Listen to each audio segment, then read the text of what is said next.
Annett's UTIs were resolved when she finally found a doctor who didn't give up after a negative dipstick. Here's her I story. suffered with bouts of cystitis on and off when I was studying abroad in the UK. When I graduated, I moved back to Germany and began working as a fashion designer.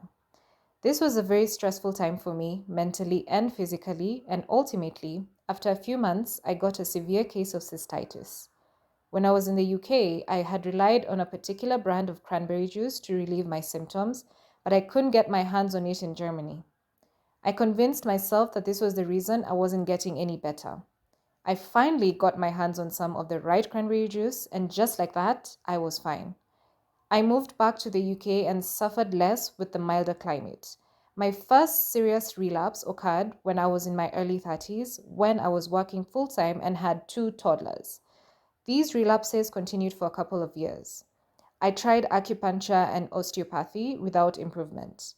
I started to talk to my friends about it, which I wouldn't usually do, and one of my friends recommended a urologist to me. I felt the testing my urologist was doing was much more thorough than anything I'd had before. She took samples from different times of the day to track everything. My first round of testing came back without any alarming results, but she continued to test me and found a huge amount of bacteria in my morning samples. I was so thankful that after a long line of practitioners, I had found a doctor who didn't give up when my tests came back negative. I started the antibiotics she prescribed and became UTI free after 15 years of recurrent UTI. We'd love to hear your story too. Get in touch if you'd like to share your experience.